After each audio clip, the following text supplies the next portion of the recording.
नमस्कार दोस्तों, स्वागत है आपके अपने YouTube चैनल में। दोस्तों आज हम जानेंगे Rajasthan fire service question practice set 15 के बारे में।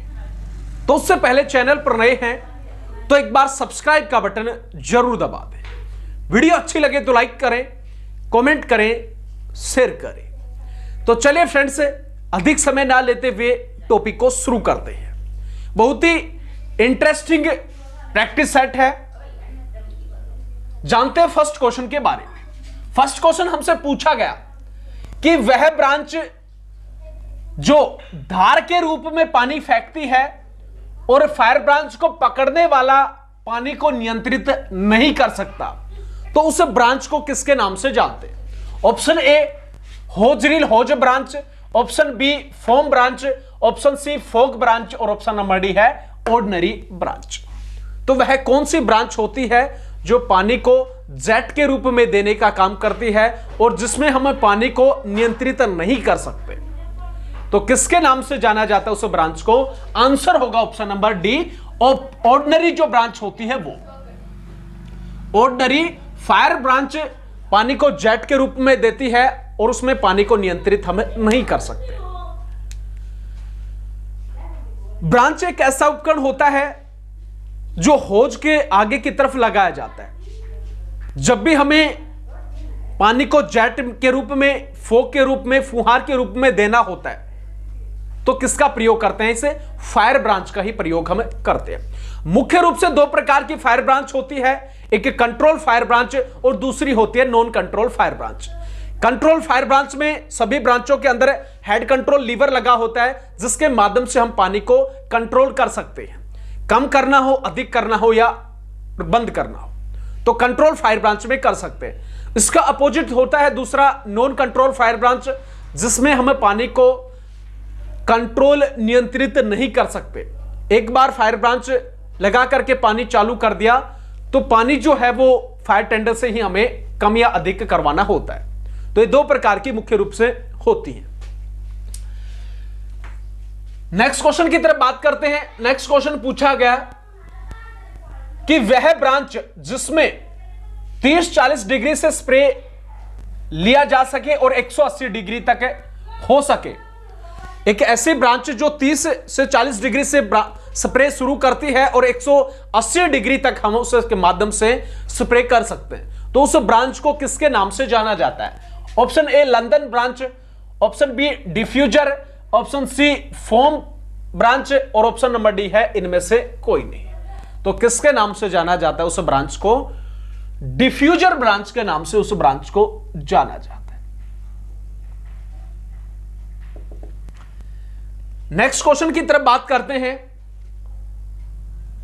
तेज चाल में 1 मिनट में कदमों की संख्या कितनी होती है?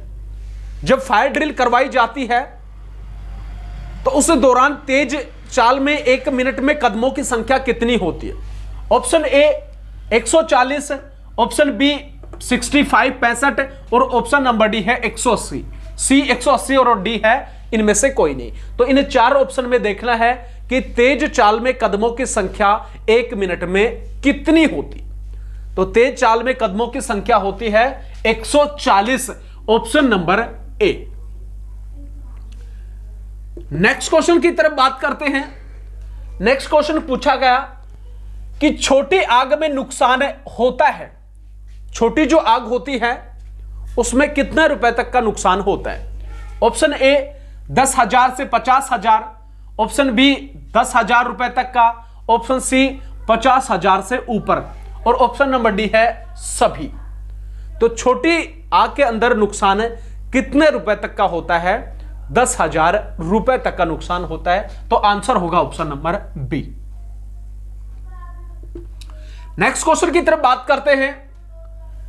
नेक्स्ट क्वेश्चन पूछा गया डेड स्पेस बीए सेट में किसका एक भाग होता है? डेड स्पेस बीए सेट में किसका एक भाग है? बैक प्लेट का, सिलेंडर का, मास्क का या फिर इनमें से किसी का भी नहीं। तो डेड स्पेस किसका एक भाग होता है? फेस मास्क का भाग होता है। मास्क के अंदर की तरफ वह हिस्सा जो खाली दिखाई देता है, जो खाली जो क्षेत्र होता है, उसी जगह को, उसी क्षेत्र को किसके नाम से जाना जाता है? डेड स्पेस के नाम से जानते हैं। यह मास्क का हिस्सा होता है।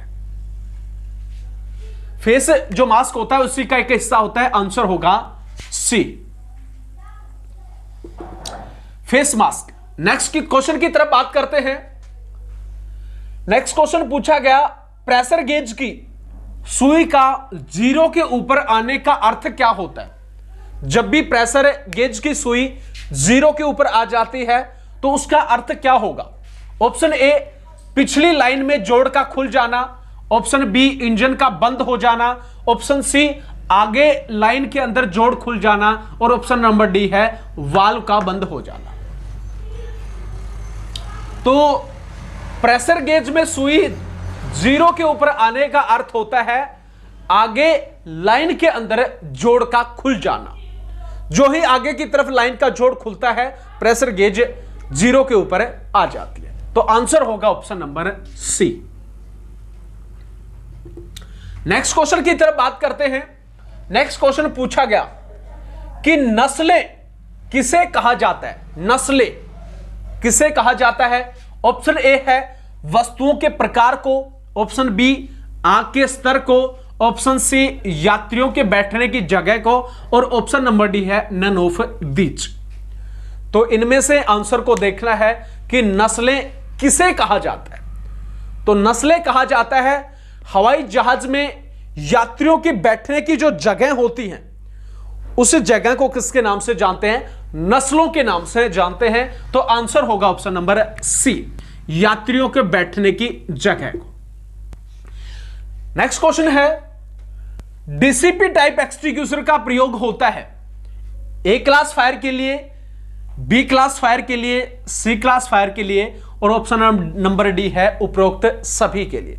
तो सभी को पता होगा डीसीपी टाइप जो एक्सटिंग्विशर है वो ए क्लास, बी क्लास, सी क्लास की आग को बुझाने के लिए प्रयोग में लेते हैं। तो आंसर होगा ऑप्शन नंबर डी, उपरोक्त सभी। DCP type dry chemical powder type extinguisher जिसमें मोनोमोनियम फास्फेट पाउडर भरा होता है। डीसीपी पाउडर मुख्य रूप से 5 प्रकार के होते हैं। पहला सोडियम बाइकार्बोनेट, दूसरा होता है मोनोमोनियम फास्फेट टीईसी, फिर उसके बाद में मोनेक्स पाउडर और बोरेक्स पाउडर। तो ये होते हैं डीसीपी पाउडर के प्रकार। नेक्स्ट क्वेश्चन की तरफ बात करते हैं।